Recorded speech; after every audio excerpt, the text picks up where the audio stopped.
favorite radio station. Radio Yesterova. Radio Yesterova. Radio Yesterova. Radio Yesterova. Radio Yesterova.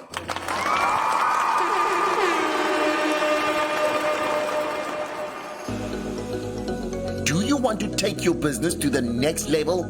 Advertise with Radio Yesterova by emailing us at admin@radioyesterova.co.za.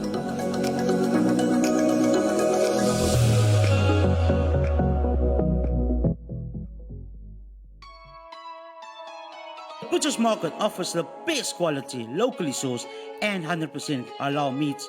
Visit our store at Sandbury Square Mall.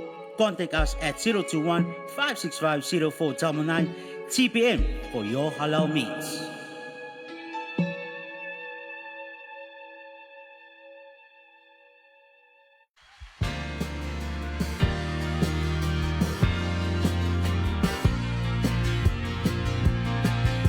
I once was lost and lonely. I said I was a sinner too. And then I heard a voice from heaven. It said, arise, there's work to do. So I took my master's hand and I joined a Christian band. And now I'm on the battlefield for my Lord. I left my friends and kindred, I'm bound for the promised land. The grace of God upon me and a Bible in my hand. This gospel land I tried, crying sinner called to God. And now I'm on the battlefield for my Lord. I'm on the battlefield, I fight for Jesus. Oh, I said I'm on the battlefield for my Lord. And I promised him that I would serve him.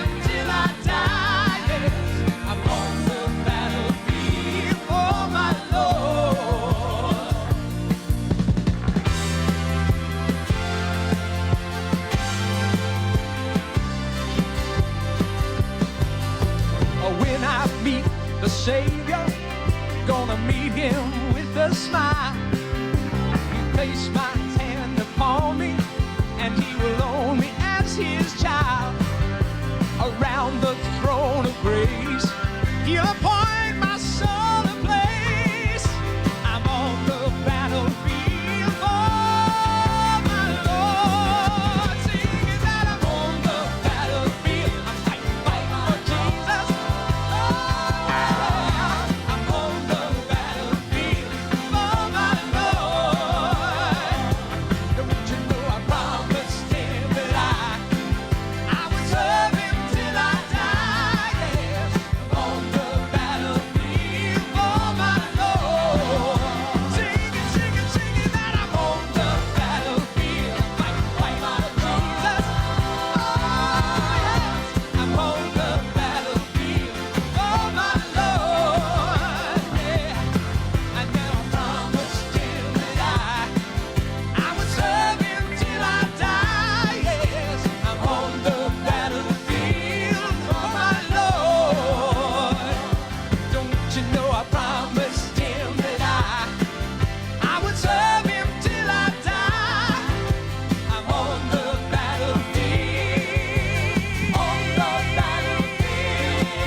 station, our talent, and our people. Radio East River. Radio East River. Radio East River. Radio East River.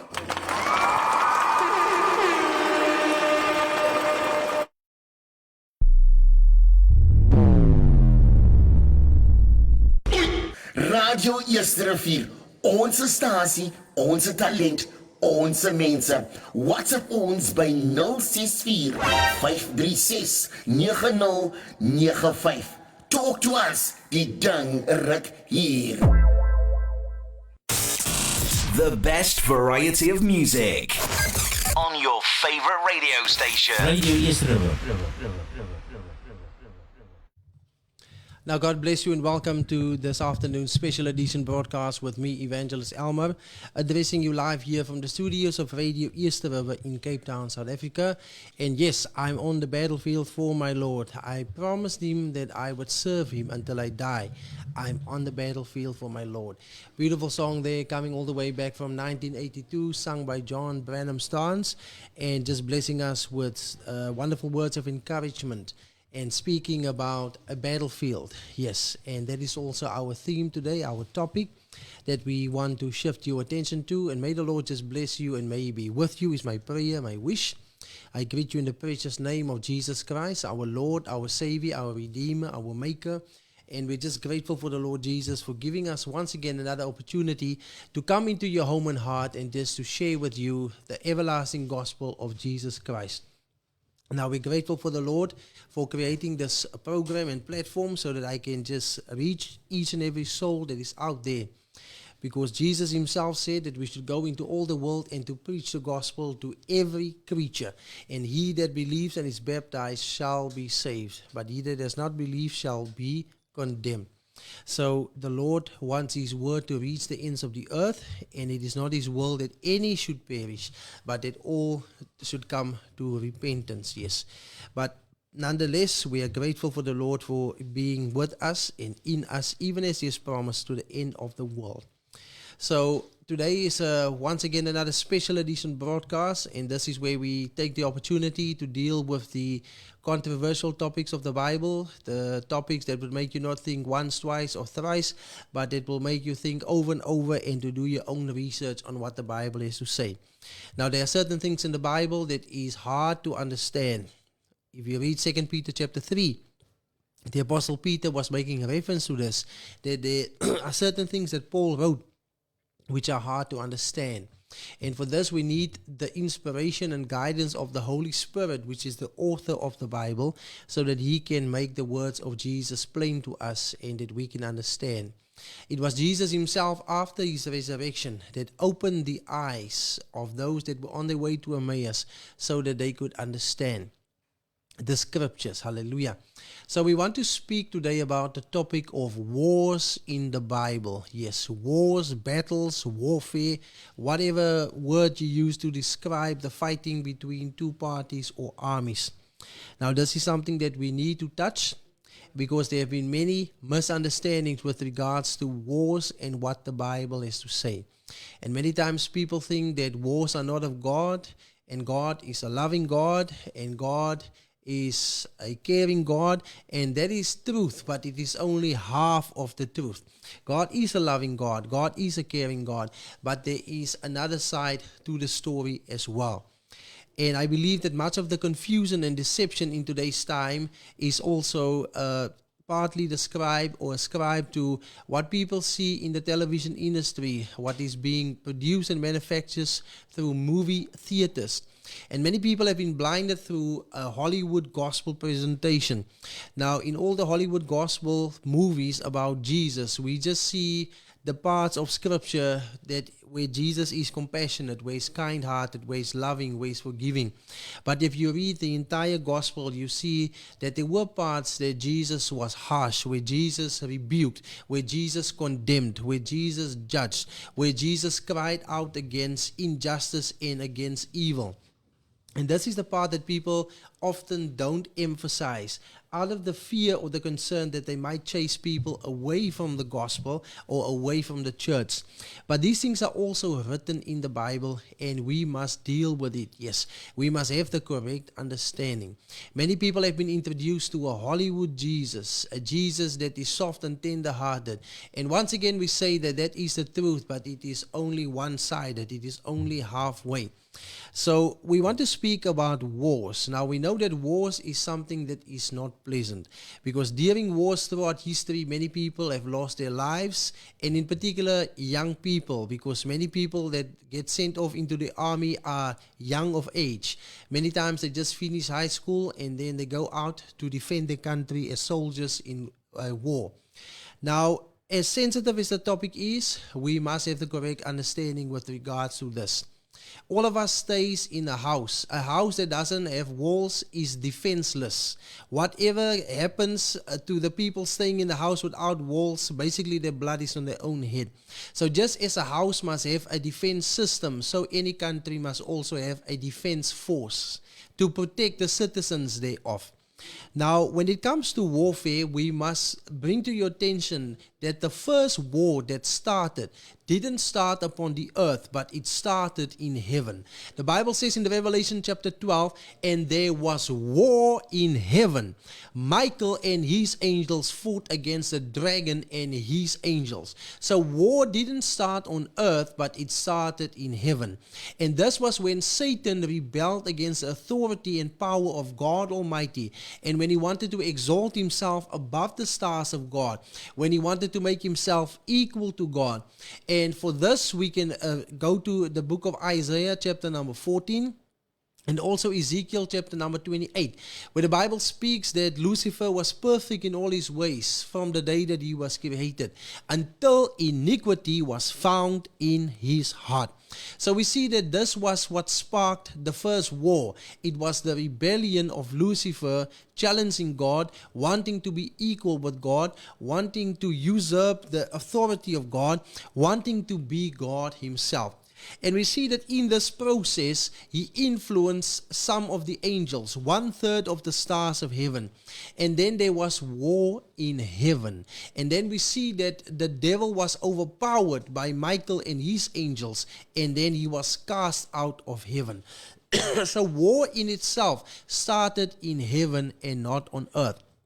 And throughout human history, there have been wars that have taken place upon the face of the earth.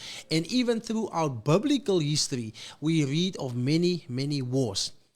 We read, for instance, in Genesis chapter 14 about a man by the name of Abraham.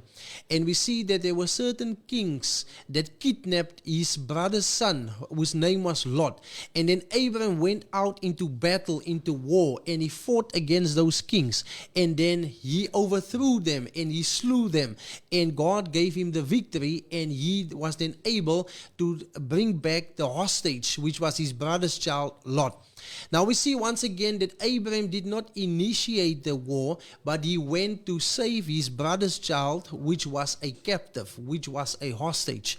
So in cases like that, we see that war is permitted and war is allowed based on the Bible. Now, war we know includes a lot of violence. Yes, violence happens during war. People that are survivors of war normally come out amputated, or there is some scars or damage left upon their physical bodies, and sometimes even in their minds. Yes, so things are never the same again. So violence is a reality, but God is not the instigator of violence. The Bible calls God the God of peace. And the same God of peace declares in Matthew chapter 5 that blessed are the peacemakers, for they shall be called the children of God. So God's intention is definitely to have peace. God's intention is not to have war. But we see that if there arises circumstances where injustice is being done to God's people or to God himself, then we see that the Lord dresses himself in warfare garments, hallelujah, and then he fights for his name's sake and for his people, hallelujah. And this we are also introduced in the first books of the Bible, and it specifically refers to the book of Exodus. We know that God delivered his people, the people of Israel, out of the bondages of Egypt. out of slavery. And we see that Pharaoh and his armies came chasing after them. But then the Lord himself stepped on the battlefield and he fought for his people. And the Lord spoke through Moses and gave words of encouragement to his people. And God said that the people should stand still and see the salvation of the Lord, for the Lord will fight for them. And it is right here in the book of Exodus, if you just go to chapter number 15, that we are introduced to a terminology that many people are not familiar with. And I want to read it for you in Exodus chapter number 15 and verse 3. The Bible says, "The Lord is a man of war. The Lord is his name." So here we see a different attribute of God being manifested. Hallelujah. God being presented as a warrior, as a fighter. And we see that the Lord himself fought for the people of Israel against the Egyptians. And God caused the armies of Pharaoh to drown in the Red Sea. And it is written in the Bible. So here we see that the Lord himself stepped onto the scene and he fought this battle, he fought this war, and he delivered his people out of the hand of their oppressors. Once again, we see that God didn't instigate the war, but God came to the forefront in defense of his people. Hallelujah. And therefore we can see that we do have a right to defend ourselves. We are not called in the Bible to spread violence. We are not called in the Bible to commit murders. We are in fact prohibited. The Bible says, part of the first commandments, the 10 commandments, God said, "Thou shalt not commit murder." So murder is completely prohibited. But that is not the only scripture that speaks about murder. The Bible continues in the book of Deuteronomy. And the Bible speaks that it can so happen that you might hit somebody by accident and that you can kill such a person. And automatically when that happens, there will be those that come after you to avenge the deceased one. And for that, God made special provision. And there were these cities, cities of refugees that God pointed out that had to be built, where people that accidentally killed other people, not by intention, not willfully, not purposefully, those people could then flee and be protected from the avenger. But murder in itself, if it's done on purpose, then God completely condemns that. God condemned it from the beginning in the book of Genesis, chapter number 4, when it refers to the two brothers, Cain and Abel. We know that Cain was of the devil. The Bible says he was of the devil, of the evil one. And we see that he killed his own brother. Yes, he slew his brother Abel. Now, in that instance, we see that it was not out of defense. It was not out of protecting oneself, but it was out of mere jealousy. And that in itself is cold-blooded murder. And the Bible speaks that after he killed his brother, that the voice of the blood of Abel cried unto God. If you read Genesis 4 verse 10. Now the soul of the human is inside his blood. The Bible says also in Leviticus 17 verse 10 that the life is in the blood. Hallelujah. And after he killed Abel, Abel was still speaking. Hallelujah. His soul was in his blood and his soul was crying unto God. And God then approached his brother Cain, and God asked him, "Where is your brother?" And we see that Cain had a sarcastic response towards God Almighty and said, "How must I know? Am I my brother's keeper?" And we see that this in itself was condemned by God. So if you intentionally premeditate on murdering somebody, that in itself is also a sin. Not just a crime, but a sin. And the Bible even says in the book of Proverbs that if you close your eyes and you crunch your teeth, then you have already committed the act itself. So just also the thought inside of murdering somebody is a transgression in its own. The Bible even says that in the book of Matthew chapter 5, where Jesus says, if you are angry at your brother without reason, yes, then you have already killed or murdered. So there are two sides of it to look at it. There is the natural and there is the spiritual. Now, if we look at wars in the natural, there were many such wars that took place in the Bible. Not just after Israel was taken out of Egypt, out of their bondage, but even on their way to the promised land, we find that they had to fight against Jericho, they had to fight against Ai, they had to fight against different peoples, yes, so that they could take into possession. We go further into the book of Samuel, 1 Samuel chapter 15, where God himself instructed Saul, the king of Israel, to go and to war against the Amalekites, so that God could avenge the Amalekites for not helping or for resisting the people of Israel on the way out of Egypt, in the wilderness. So there were instances like that to bring about justice, yes, and to bring about judgment, that God himself allowed wars to happen. And wars can happen so that God can bring about judgment, yes. Now, Jesus himself predicted with regards to the end times in Matthew chapter 24.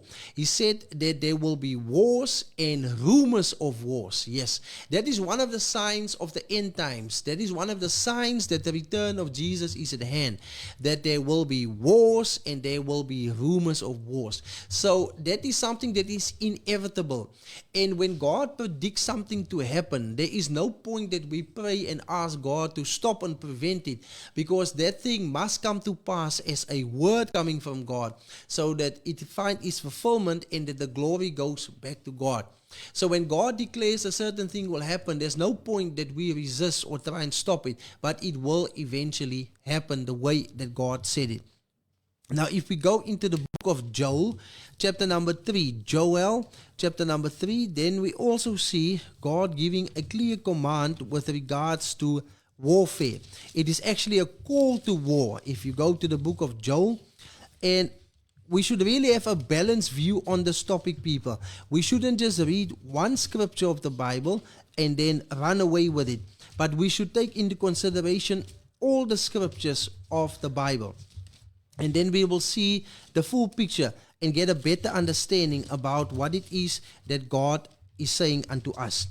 And if you go into the book of Joel, chapter number 2, the Bible says, "Blow ye the trumpet in Zion, and sound an alarm in my holy mountain, and let all the inhabitants of the land tremble, for the day of the Lord cometh, for it is nigh at hand." And if you go in Joel chapter number 3, and you will read verse 9. "Proclaim ye this among the Gentiles, prepare war, wake up the mighty men, let all the men of war draw near, let them come up." So here we see it is actually a call to war. So there is wars that will still take place in the future. And on the previous broadcast, we spoke about a particular war that the Bible outlines that is known as the battle or the war of Armageddon. And during the war of Armageddon, it will be the Lord himself that will step up and will fight. And further description of this, you can go to the book of Isaiah chapter number 63. We will see that the Lord himself will come to avenge and that the Lord himself will come to fight. Isaiah 63. "Who is this that cometh from Edom with dyed garments from Bozrah? This that is glorious in his apparel, traveling in the greatness of his strength. I that speak in righteousness, mighty to save. Wherefore art thou red in thine apparel, and thine garments like him that treadeth in the wine fat? I have trodden the winepress alone, and of the people there was none with me. For I will tread them in my anger, and trample them in my fury. And their blood shall be sprinkled upon my garments, and I will stain all my raiment. For the day of vengeance is in my heart, and the year of my redeemed is come. And I looked, and there was none to help, and I wondered that there was none to uphold. Therefore mine own arm brought salvation unto me, and my fury it hath helped me. And I will tread down the people in mine anger, and make them drunk in my fury, and I will bring down their strength to the earth." So here we see a prediction, a future prediction, where the Lord himself shall come down and have war, and he shall war against his enemies. Now, God definitely does have enemies. It's not just Satan or the devil that's God's enemy. There are even people walking the earth that declare themselves enemies of God. And there are even nations that declare themselves enemies of God. And there will come a day of reckoning where the Lord himself shall step into the battlefield. Yes, and it will be in the valley of Jehoshaphat, the Bible speaks in the book of Joel. In the valley of Jehoshaphat is where the battle of Armageddon shall happen, where the Lord shall fight against his people once again, and where the Lord will trample upon his enemies, and the Lord will then eventually triumph victoriously. So we see that over and over there were wars, there will still be wars to come. So warfare is something that we cannot put aside. Violence is something that we cannot put aside. Now the Bible doesn't call us to commit violence. However, there are certain verses of scripture that does suggest the use of violence, but not to the extent of murder. For instance, in the book of Proverbs, the Bible says that a father must chastise his son. So he must discipline his child. But the Bible says also in the book of Proverbs that it should not come up in your heart to kill your child, but you must discipline him. The Bible says that folly is found in the heart or the bosom of a child, and the rod will drive it out. So we see in that case God allows violence, but not to the point of murder. But a father is expected, or parent, to discipline his or her child. And that is the way that you bring your child up right, to prevent your child from becoming a fool in this life. Many people that grow up undisciplined, that never got a hiding, that never got a beating, are sometimes the most terrible people alive today upon the earth. But the people that got a hiding, that got a beating, can say today they didn't die of it, although it was painful, but that beating helped them to gain understanding. Yes, to drive the foolishness or the stupidity out of their heads and out of their minds. Yes. So to that extent, God allows violence to happen. Yes. And when it comes to a war, God definitely allows his people to defend themselves. And in such cases, we see in the Bible that God promised his people that he will be with them in the battle, and he will fight on their behalf, and he will grant them salvation and victory. You can read about this in the book of Deuteronomy, chapter number 20. Where God promises, yes, the victory, yes, and that he will go with his people in the war. He says in Deuteronomy 20 verse 1, when thou goest out to battle against thine enemies, and seest horses and chariots, and a people more than thou, be not afraid of them, for the Lord thy God is with thee, which brought thee up out of the land of Egypt. And it shall be, when ye are come nigh unto the battle, that the priest shall approach and speak unto the people, and shall say unto him, Hear, O Israel, ye approach this day unto battle against your enemies. Let not your hearts faint, fear not, and do not tremble, neither be ye terrified because of them. For the Lord your God is he that goeth with you to fight for you against your enemies, to save you. That's Deuteronomy 20. You can go to Psalm chapter number 20, where the Bible even speaks with regards to the king. And the king back then was seen as the commander-in-chief, as the military general that led the army. And if you go to Psalm chapter number 20, we read the following words. The Lord hear thee in the day of trouble. The name of the God of Jacob defend thee. Send thee help from the sanctuary, and strengthen thee out of Zion. Remember all thy offerings, and accept thy burnt sacrifice. Grant thee according to thine own heart, and fulfill all thy counsel. We will rejoice in thy salvation, and in the name of our God. We will set up our banners. The Lord fulfill all thy petitions. Now I know that I, the Lord, saveth thee, is anointed. He will hear him from his holy heaven, from the saving strength of his right hand. Some trust in chariots, and some in horses, but we will remember the name of the Lord our God. They are brought down and fallen, but we are arisen and stand upright. Save, Lord, let the King hear us when we call. So once again we see there it's a prayer with regards to victory in battle. Battle is just another name for war. So we see that it is possible that wars can happen, and in cases like that, God promises to be with his people and to fight on their behalf, to give them defense and to give them the victory. Now we can go further and further in the book of Judges. We can look in the life of Samson. We can look in the life of Gideon. There are different instances of wars happening in the book of 1 Kings, 2 Kings, 1 Chronicles, 2 Chronicles, where it speaks in detail about the history of the kings of Israel and the different wars that happened and how that God himself in battle helped them. But there were also cases where the Lord withdrew because they withdrew from the Lord withdrew from them, and then the Lord allowed their enemies to plunder them, yes, to drive them apart. So we see that war is something totally normal, and we do have a right to defend ourselves by all means. And especially those that are husbands and fathers, they have the right to protect their family, and protect means the same as to defend. That doesn't mean that you should be the offender, but you should be the defender of your family. We're going to take a break quickly. We're going to listen to the song again, I'm on the battlefield for my Lord. After that, we return to today's broadcast. God bless you. The best variety of music on your favorite radio station. Radio Yesterova. Calling all parents for grade 8 and 9 learners. Is your child struggling with mathematics, or do they need extra support to build a strong foundation for grade 10 and beyond? Inspire Study is here to help. Expert tutoring, your child will gain confidence, improve problem-solving skills, and develop a love for mathematics. We offer personalized support and engaging lessons with a small group sessions. Join us every Saturday at Yesterday Field Library. Limited spots available. Call or WhatsApp 079-217-3490 today to enroll and book a session. Strong math skills today mean a brighter opportunity tomorrow. Radio Yesterova. Radio Yesterova. Radio Yesterova. Radio Yesterova.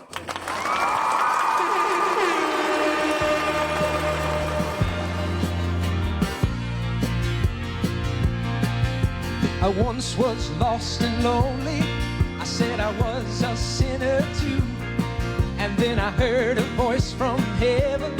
It said, arise, there's work to do.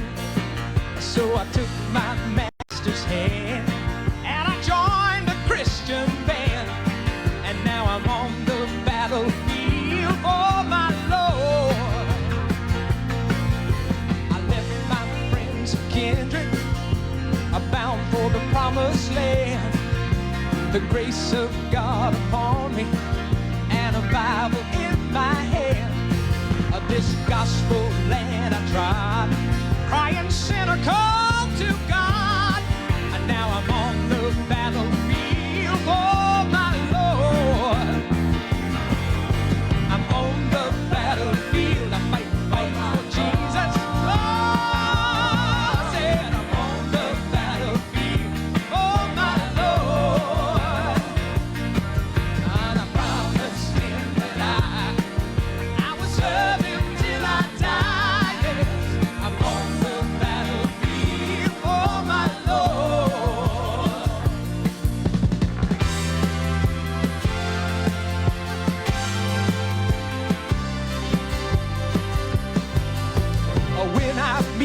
Savior, gonna meet him with a smile. He placed my hand upon me, and he will own me as his child. Around the throne of grace, he'll appoint my soul a place. I'm on the battlefield for my Lord. Sing that I'm on the battlefield. I'm fighting for Jesus. I'm on the battlefield for my Lord.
station, our talent and our people.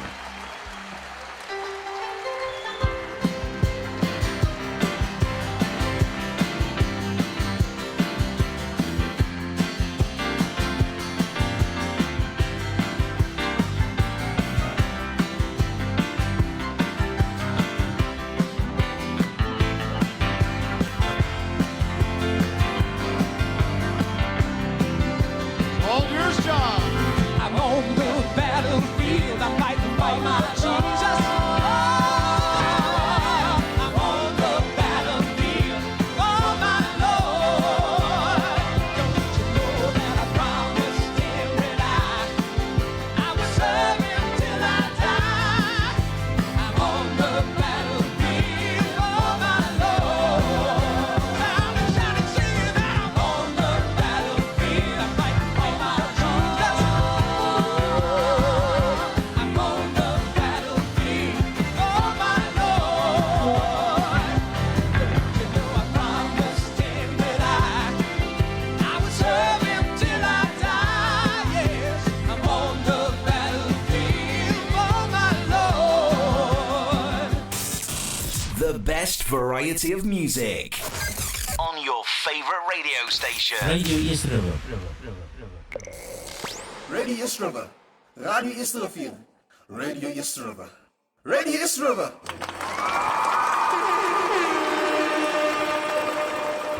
God bless you and welcome back to today's special edition broadcast with me, Brother Elmer from the Cape Town Tabernacle Church. And we are discussing today the topic of wars in the Bible. So this is something that is an absolute reality. And many people that have eaten too much popcorn and watched Hollywood movies till late last night doesn't have a clue about what the Bible really says about war and about violence. But thank you for tuning into this broadcast so that you can become enlightened today. So you can also do your own homework. Don't take it what I say about it, but just go see what God has to say about it. So war is a very sensitive topic. And the people that enter into warfare are very brave and courageous people. And to be in the army, you need to have a certain level of fitness and you need to have a certain type of training. Otherwise, your country is in danger and your country is defenseless. So every country does have the right to have their own defense force, to have their own protection. And we know that all over the world, land is divided to different people, to different borders.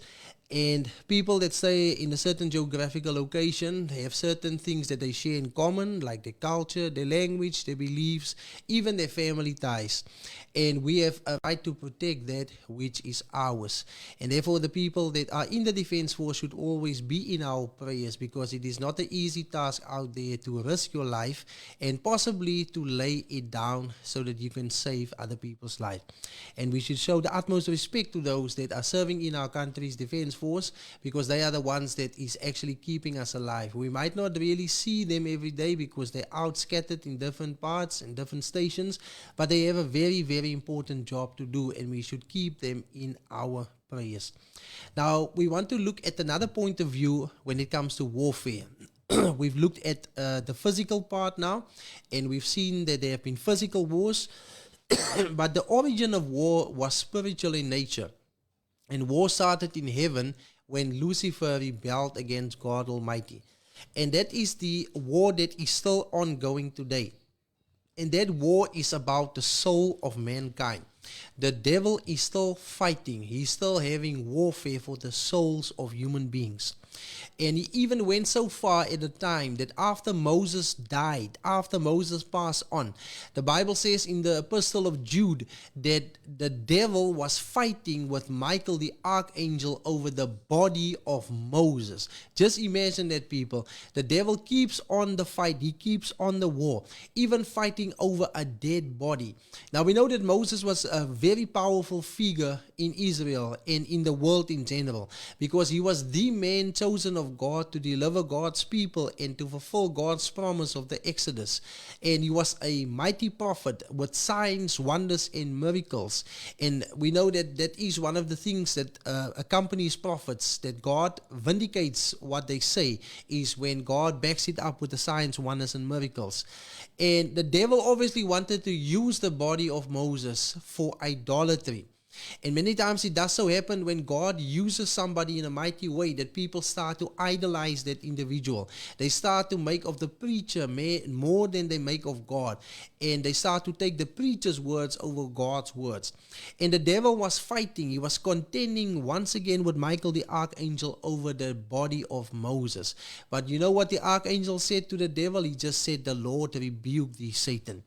Now, this war, it's a spiritual war, and the Christian is engaged in this war. It is a war against the flesh, the world, and the devil. And I would like to read from the book of James, chapter number 4. Here comes the question: from where does wars and fighting come among you? Come they not hence even of your lust that war in your members? You lust and have not. You kill and desire to have and cannot obtain. You fight and war, yet you have not, because you ask not. So here the Bible is asking, where does the war come from? It comes from the lust in our own members, in our own bodies. So this refers now to a different type of war. It is a spiritual war, and it is the war against sin. It is good against evil. It is righteousness against unrighteousness. It is doing good works versus doing bad works. And the war starts because of the lust that is inside of you, the desire to do the wrong things. And the Apostle Paul was elaborating on this in Romans chapter number 7, where he was speaking of a war inside of him. He was speaking that the good that I want to do, that I don't do, but the evil that I would not, that I do. And he was speaking about this war inside the members of his body. And there were different laws that were operating. If you go to Romans chapter number 7, the Apostle Paul speaks about this in much detail. He says, "For sin, taking occasion by the commandment, deceived me, and by it slew me. Wherefore the law is holy, and the commandment holy, just, and good. Was then that which is good made death unto me? God forbid. But sin, that it might appear sin, working death in me by that which is good, that sin by the commandment might become exceedingly sinful. For we know that the law is spiritual, but I am carnal, sold under sin. For that which I do I allow not. For what I would, that I do not. But what I hate, that I do. If then I do that which I would not, I consent unto the law that it is good. Now then, it is no more I that do it, but sin that dwelleth in me. For I know that in me, that is in my flesh, dwelleth no good thing.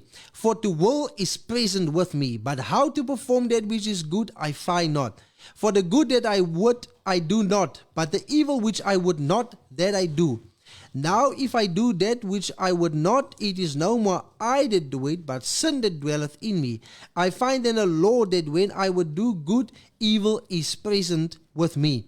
For I delight in the law of God after the inward man, but I see another law in my members, warring against the law of my mind, and bringing me into captivity to the law of sin, which is in my members. O wretched man that I am! Who shall deliver me from the body of this death? I thank God through Jesus Christ our Lord. So then with the mind I myself serve the law of God, but with the flesh the law of sin. So even Paul was having this war, this inward struggle within him. The battle between good and evil. So that is the one side of the war. It is a war against sin. It is a war against evil. But then there's another war of which the Apostle Paul also writes, which is spiritual of nature. And if you go with me to the book of Ephesians, chapter number 6, we see that Paul wrote about this wrestle match that is happening, this battle, this warfare. And he writes about it in Ephesians, chapter number 6, and from verse 10. Finally, my brethren, be strong in the Lord and in the power of his might. Put on the whole armor of God, that you may be able to stand against the wiles of the devil. For we wrestle not against flesh and blood, but against principalities, against powers, against the rulers of darkness of this world, against spiritual wickedness in high places. Wherefore take unto you the whole armor of God, that you may be able to withstand in the evil day, and having done all, to stand. Stand therefore, having your loins girded about with truth, and having on the breastplate of righteousness, and your feet shod with the preparation of the gospel of peace. Above all, taking the shield of faith, and wherewith ye shall be able to quench all the fiery darts of the wicked, and take the helmet of salvation, and the sword of the Spirit, which is the word of God. Praying always with all prayer and supplication in the Spirit, and watching therefore thereunto with all perseverance and supplication for all saints. And for me, that utterance may be given unto me, that I may open my mouth boldly to make known the mystery of the gospel, for which I am an ambassador in bonds, that therein I may speak boldly as I ought to speak. So here Paul speaks of another war that is happening, and this is a spiritual war. Hallelujah. It is a war against demonic entities, against evil spirits, against wickedness in high places, all these type of beings or creatures that he describes. So there is an invisible war that is happening at all times. There are demonic entities that are operating in the world, and they are there to bring the downfall of the child of God. They are there to bring discouragement and depression. They are there to bring about opposition and fighting against those that preach the gospel and those that try to live right. And we see throughout the Bible, these spirits have been operating. Spirits that try to hinder people to preach the gospel. Spirits that influence people to preach another gospel. All these type of spirits are even operating within the so-called church or religious world. And their aim and their goal is to bring about deception and destruction. So there is a war happening on a totally different scale. Yes, and it is happening right under our noses every day, wherever you go. There are spirits out there that are fighting. Now the Bible does speak that they are in high places. Yes, they are in the heavenly realms. But there are also those that operate right here upon the earth. And it can so happen that spirits can possess people. And sometimes spirits go as far as to manifest through people. And by that you can actually see the nature of that spirit. Yes. There are spirits that will speak through people. We find through it in the book of Acts chapter 16 that there was this young lady with a spirit of sorcery within her. So she was a type of fortune teller that could predict the future. And when the spirit saw Paul and Silas, it cried out of that little girl and said that these are men of God that preach unto you a way of salvation. And we see right there a manifestation of those spirits. And so there are different spirits today. And sometimes they even creep into government, and they creep into the church world, and they try and influence law, and they try and influence people's minds to go against God and His word. And that is the real war that is happening. The war against the Bible, the war against righteousness, the war against God. But God will not remain silent. But God has His soldiers in the army as well. And God has His warriors that also fight in this battle. And the Bible speaks about different ministries that God has ordained. And if you read in Ephesians chapter number 4 from verse 11 to verse 13, the Bible says that when Jesus ascended up on high, He gave gifts unto men. Hallelujah. He took captivity captive, and He gave gifts unto men. And He gave some to be apostles, others to be prophets, others to be teachers, others to be pastors and evangelists, so that they can build up the body of Christ and that they could bring about the unity in the faith. Hallelujah. So God has His soldiers in His army as well that are fighting, hallelujah, and that are bringing God's word to God's people. And God's word in itself is the mightiest weapon that there is in this war. Hallelujah. Because the word of God is being compared to the sword. Hallelujah. It is being called the sword of the Spirit. We just read about it in Ephesians chapter number 6. We read about it in Ezekiel chapter 21, where it speaks about the sword of the Lord. So the Bible in itself is a weapon. Hallelujah. It is the greatest weapon that God has ever given into the hand of mankind, and it is His word. And with the word of God, it is the only thing that you will be able to defeat the devil with anytime, anywhere. We see that when Satan came to tempt Jesus in the book of Matthew chapter number 4, we see that he was telling Jesus to cast himself off the mountain, because it is written that he shall send your angels, his angels, to take charge of you so that you don't dash your foot against a stone. But Jesus told him that it is also written that you shall not tempt the Lord thy God. We see that he told Jesus that Jesus should worship him, yes, that he would give Jesus all these riches, yes. And then Jesus once again answered him with the scripture. He told Jesus, if you are the Son of God, tell these stones to turn into bread. But Jesus said that it is written that man shall not live by bread alone, but by every word that proceeds from the mouth of God. So the devil was warring against Jesus, but every time Jesus quoted the Bible, he quoted the scripture, he quoted the verses, and he defeated Satan with the word every time, everywhere. Hallelujah. And that is the only weapon that you can defeat the devil and the powers of darkness with. It is the word of God. Hallelujah. And there's another weapon that God has given into the hands of men, and that is prayer. Hallelujah. Prayer is the most mighty tool also. Hallelujah. Because that is how we defeat, by calling God's help, by calling God's strength, by calling God's support. And through prayer, hallelujah, we can overcome. The Bible also says in Revelation 12 verse 11 that they overcame him through the blood of the Lamb and through the word of their testimony. Hallelujah. So the blood of Christ, it is what can defeat also the powers of darkness. In fact, it has already defeated the powers of darkness. And also our testimony, yes. Let our testimony be positive. Let our testimony be from the word of God. And that is how we can defeat Satan, yes, with all the onslaughts and attacks that he tries.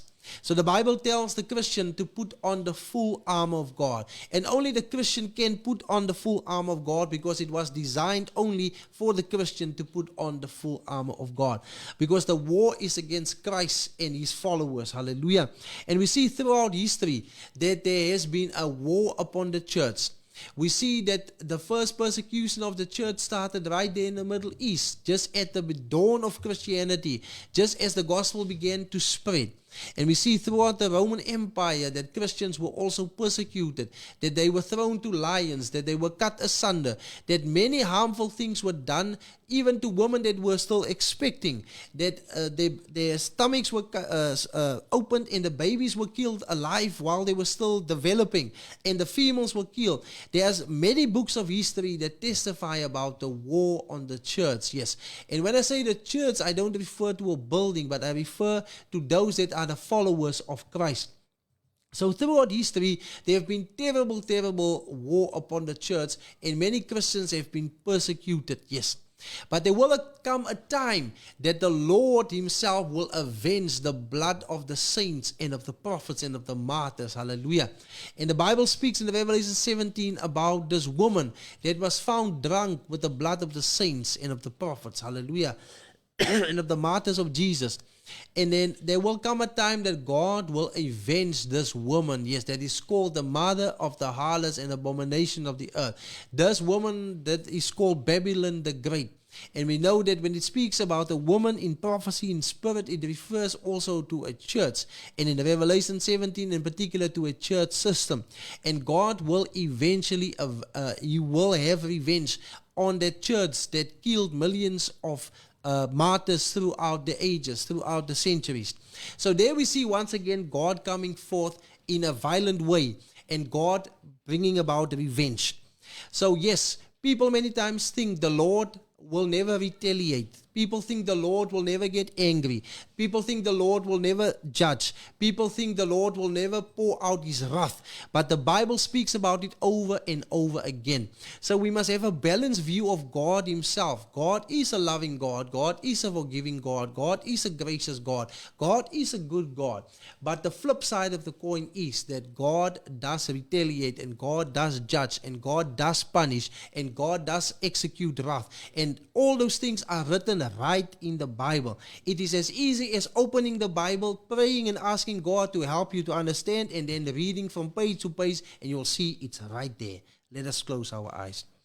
Dear Lord, thank you for giving me once again the program and the platform so that I can come into the hearts and lives of the people to just minister and share your word with them.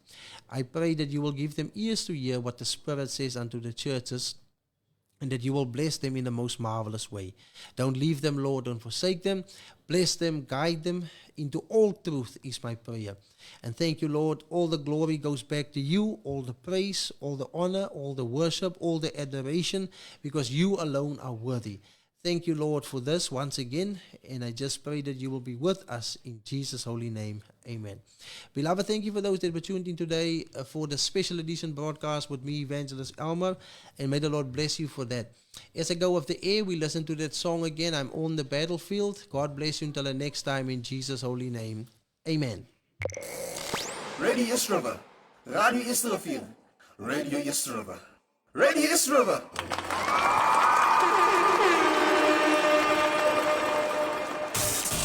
The best variety of music on your favorite radio station. Radio East River.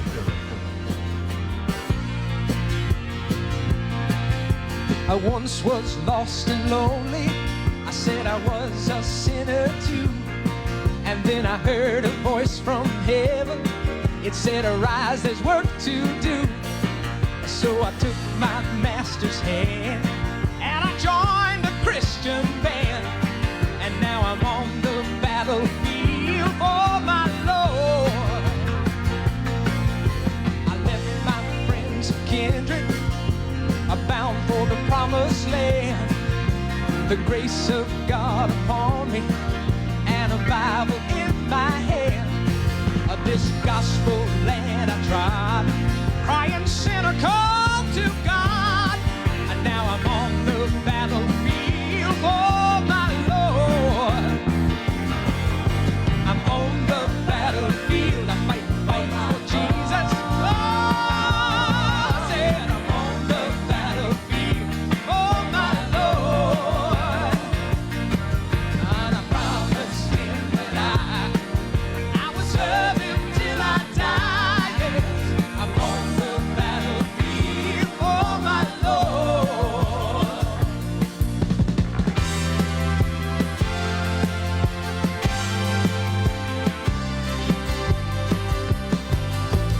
When I meet the Savior, gonna meet him with a smile. He placed my hand upon me, and he will own me as his child.